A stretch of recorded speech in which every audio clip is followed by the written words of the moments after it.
Question 23, Don says, is there any advantage in attempting to develop these characteristics or being able to bend metal, etc.? What I am trying to say is that, are these characteristics a signpost of the development of an entity, or are they something else? For instance, as an entity develops through his indigo, would a signpost of his development be this bending? Ra gives a beautiful answer here and says, this will be the last full query of this working. Let us specify the 3 spirals of light energy which the pyramid exemplifies. Firstly, the fundamental spiral, which is used for study and for healing. Second, the spiral to the apex, which is used for building. Thirdly, the spiral spreading from the apex, which is used for energizing. Contact with indigo ray need not necessarily show itself in any certain gift or guidepost, as you have said. There are some whose indigo energy is that of pure being and never is manifested. Yet, all are aware of such an entity's progress. Others may teach or share in many ways contact with intelligent energy. Others continue in unmanifested form, seeking intelligent infinity. I'll finish it up. Thus, the manifestation is a lesser signpost than that which is sensed or intuited about a mind-body-spirit complex. This violet ray beingness is far more indicative of true self. Are there any brief queries or small matters we may clear up, if we can, before we leave this instrument? And so that was the second to last question. I have one more that I'm going to cover, and you'll find out why. But Don is asking, in essence, let me put it just very simple and straight. Is this a signpost that people are developing their indigo ray, that they can do this miraculous stuff or superpower stuff?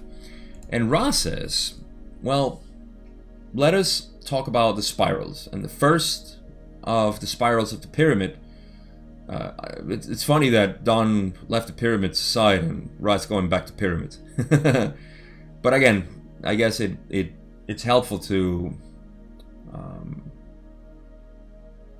this is actually very interesting, because we ourselves are also a sort of pyramid. Our energy centers are working in a similar fashion.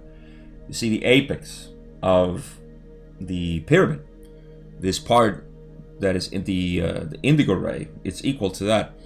And so the first spiral is used for study and for healing. So that's actually really interesting. So yeah, the second spiral to the apex, which is used for building, this is the one that is actually used for this work. And then the third spiral, which is out of the pyramid, this is the one that's coming out. That one is the one used for energizing. That's the one that we use when we use a pyramid, a small pyramid, under our pillow, bed, chair, whatever, to energize the body. This is the type of energy that is used. The one from the third spiral. The second spiral is the one that is used for building. And that is the one equal to indigo ray activation. Now, Ra says, contact with indigo ray need not necessarily show itself in any certain gift or guidepost, as you have said. Basically, you contacting indigo, intelligent infinity, through the indigo ray doesn't have to show as a superpower or something manifested. Let me stop using the word superpower. It shouldn't show as a certain gift or guidepost, as Don said. It doesn't need to be manifested. I think that's the word here. There are some whose indigo energy is that of pure being and never is manifested. So, you know, say somebody as Ramana Maharshi, for example, or even Krishnamurti, I would say, they had, to me, contact with indigo energy. I mean, so many. I'm just using a couple of examples. But they didn't manifest anything. They didn't do anything, you know, amazing to us, to the ones unaware of this technology. But everybody is aware of such entities' progress. I mean, it's obvious. You can see when people have progressed in their path towards activation of the indigo ray. And so they say others may teach or share in many ways contact with intelligent energy. That would be healing, teaching, sharing. Others continue in unmanifested form, seeking intelligent infinity. So simply not manifesting anything, they just continue to seek, and that is the inward path to me. And so the manifestation is a lesser signpost than that which is sense or intuitive about a mind-body-spirit complex. The violet ray beingness is far more indicative of true self. That would be your crown chakra. So, you know, these people that use intelligent energy this way for metal bending, it could mean, I mean, it's a signpost that they are not from third density, and certainly that they remember some, but that doesn't mean that they're completely balanced and they have pure beingness. They may, but I don't think that, you know, it shows that.